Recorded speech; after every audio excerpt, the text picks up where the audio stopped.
Chicos, buenas noches. Seguimos con derecho a las obligaciones.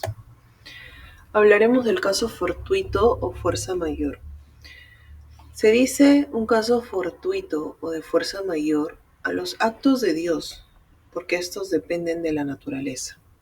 Son fenómenos naturales extraordinarios, imprevisibles, insuperables para la persona humana, que hace imposible que el deudor o cualquier otra persona pueda cumplir con una determinada obligación o con la prestación de dar, hacer o no hacer. Para el caso fortuito o fuerza mayor, tenemos que es extraordinario, que es imprevisible y irresistible. Los casos fortuitos ocasionados por la naturaleza son, por ejemplo, el desborde de un río que sale de su lecho normal, los terremotos o temblores de tierra, las tempestades, el incendio, las pestes. Otro ejemplo podría ser como la pandemia. De fuerza mayor, son actos del príncipe, porque son actos en donde interviene la mano humana. Constituyen obstáculos o impedimentos imprevisibles para el cumplimiento de la obligación. Los casos de fuerza mayor que se deben a hechos producidos por el hombre, por ejemplo, la guerra, actos de autoridad, etc.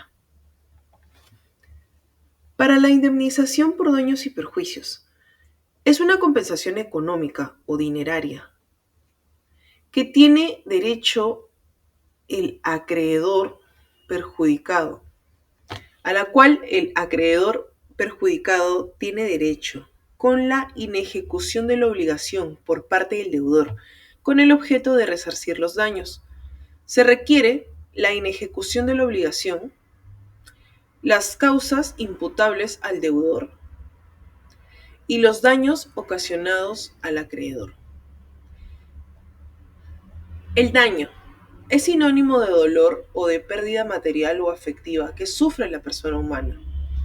El daño puede ser un daño evento o daño consecuencia.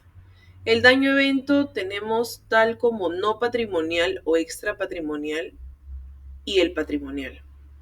En el no patrimonial o extrapatrimonial tenemos el daño a la persona o el daño a la moral.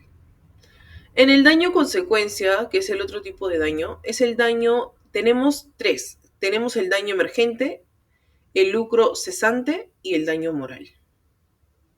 El daño moral tal como efecto. En las clases de daño. Daño patrimonial. Han sido afectados o lesionados los derechos de naturaleza económica. Elementos. Daño emergente. Es el daño efectivamente ocasionado como consecuencia de la inejecución. Es la pérdida efectiva.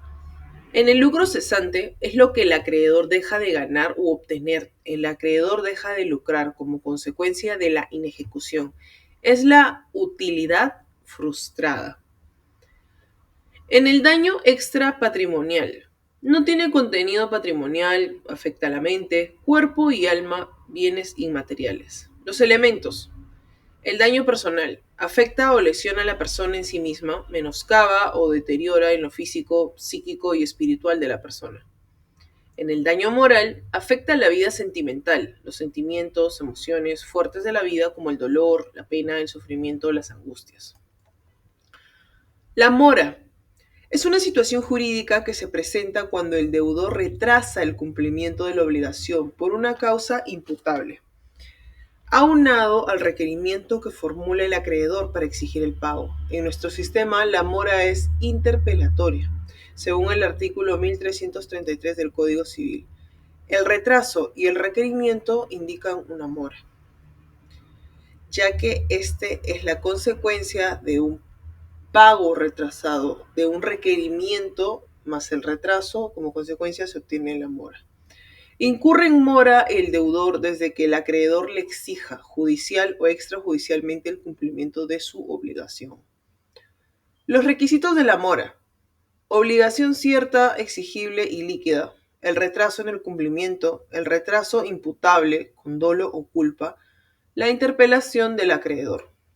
También tenemos excepciones de la mora. Clases de mora. Mora del acreedor y mora del deudor. En la mora del deudor tenemos en el artículo 1333 del Código Civil: el deudor constituido en mora responde de los daños y perjuicios que irrogue por el retraso en el cumplimiento de la obligación y por la irresponsabilidad sobreviniente, aun cuando ella obedezca a causa de que no se le sea imputable.